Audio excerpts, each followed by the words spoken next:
in a glass case of emotion. From Stupid Plot UK, the gaming session. I'm Keith. Very tired. Ruby Tuesday. Right, so let's get cracking. PlayStation E3 2016. Yep. Let's do it. That's not a mistake. That's what they showed us. 2016.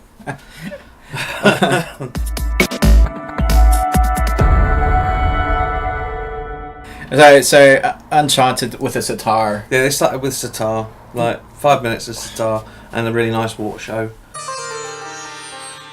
That was lovely. It's just what gamers want to see is a water show. Seriously, that time in the morning. By that point, we've been waiting like 4 or 5 hours between press conferences, shattered anyway, and they start off with sitar music, which was very relaxing. It was relaxing. It didn't help.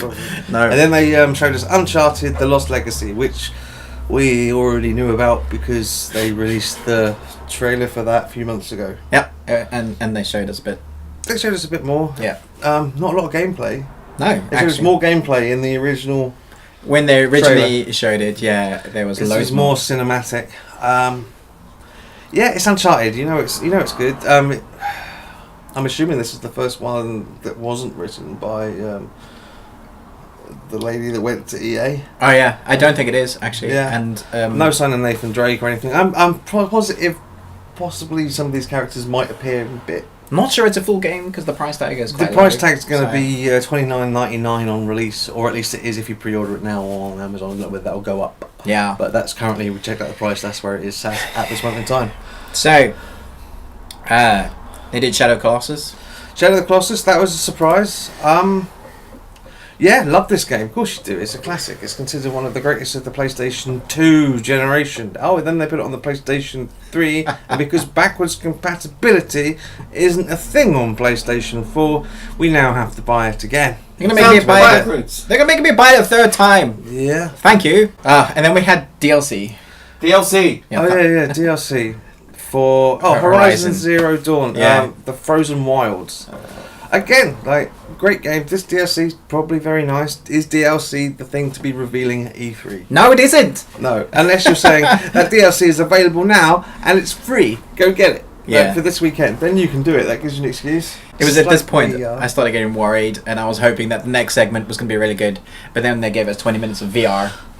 Yeah, VR games that don't look as good as the VR games they gave us last year.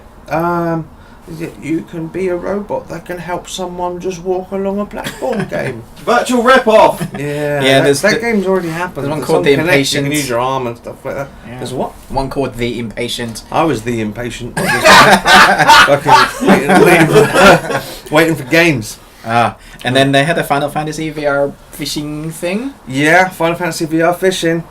That's what you want. Yeah, you don't want Yeah. more Final Fantasy. Yeah. You want to fish. Yeah, Be you- careful. And then they finished the video, and I tell you what, the room was positively comatose.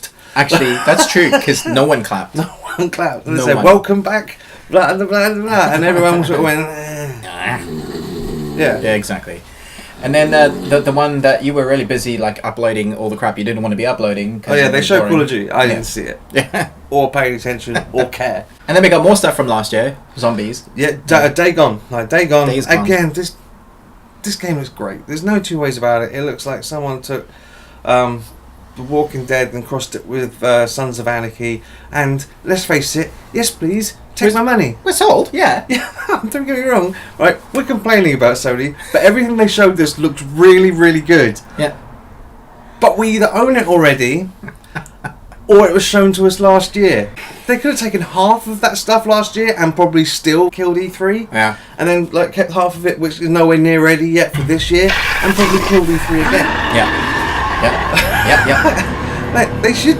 You look at this lineup. I keep looking at this lineup and go, how isn't this the best of E3?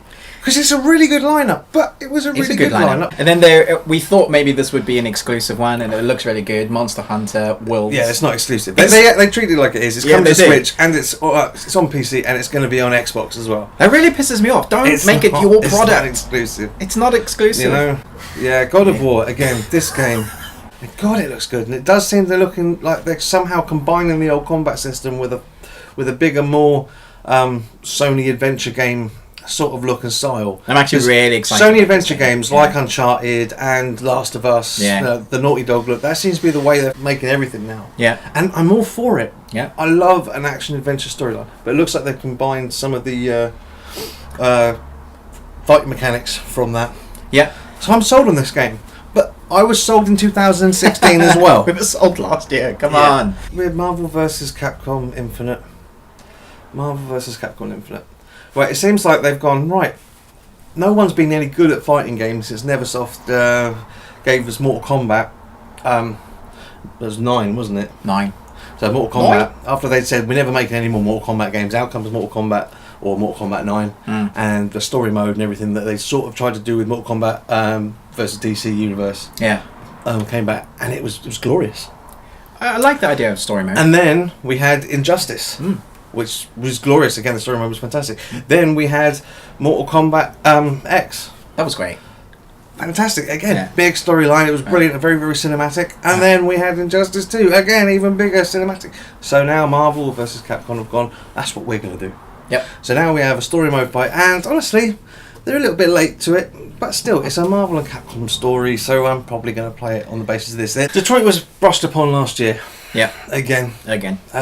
And we had more of a story behind the character of Marcus, who I'm assuming is one of the main characters, because they tend to have more than one character in these sort of games. Yeah. And it looks good, but I think it looks they're good. consistent quick time event artists. You know, beyond Two Souls. If that's your sort of cup of tea, you're going to love it or hate it. The same with Heavy Rain, and this is going to be more of that sort of set in a cyberpunk style. So, yeah. And then they came back in with Spider-Man, Yeah. which, you know, was great. They showed us some fantastic gameplay footage. Unfortunately, again, we knew about this last year, and I was really enjoying the gameplay footage until we had quick time events. But there's got to be a way to work these round. I mean, Spider-Man 2, the greatest Spider-Man game ever made, out on the old original PlayStation. I'd kill for a remake of that. Yeah, it was great. It was pretty. Yep. It looked pretty the whole way through, didn't it? It did, yeah. I mean, I want to play it. Skyline looked fantastic. Yep. It really, really did. And surprise at the end, blink and you'll miss it. Quite literally, we blinked and we missed it. We find out again afterwards. You're not playing as Peter Parker. You are playing as Miles Morales. I don't know whether Donald Glover will be voicing Miles Morales. We'll have to check that out. I can hear a few of you asking that question already. Is it him? Which probably will be. Probably will be. He's going to be in the new Spider-Man movie, and he's also played Miles Morales, I believe, in the Spider-Man animated movie. He is. So he's getting about. why wouldn't you do that? Jump on that. So overall, it's all good stuff. Everything we're telling you, check the trailers out. They're all fantastic. But they were all fantastic last year. No Last of Us 2, which again is something we already know about. I would have liked to have seen a little bit more than that. Yeah. The cinematic trailer with Ellie playing the guitar is great, but I would like to have seen what the gameplay looks like now. Or even if that's not ready, just another cinematic trailer, just sort of whet that appetite. No news on Final Fantasy. But something new would have been nice. And by new, I don't mean something that is on everybody's stuff. Alright, Microsoft didn't have the greatest showing of personal brand new games, but they did have a couple. They had a couple, and that's what I'm most disappointed about from Sony. I just one. I would have been happy with one. Yeah. So we're at the end of E3. Overall, Meh. kind of crappy. Bethesda crappy. EA kind of crappy. A couple of good games in there for EA though. We'll admit that. Ubisoft, pretty good standard games, and then a couple of surprises. Microsoft, yeah, new console, but we've known about that for the last year since it was leaked last year. We just didn't know the name, price. Yeah. So, no surprises at E3. It was E3 2017. Was actually just a refresher course on E3 2016. In case you missed it. Yeah, and aren't we glad we stayed up for 3 days straight for it? Thanks for that. More games. Right, okay, I'm done. Bye. Yeah, if you're still watching, like, subscribe, and to Keith's stuff and Stupid Clock stuff and our stuff, and we'll put all the links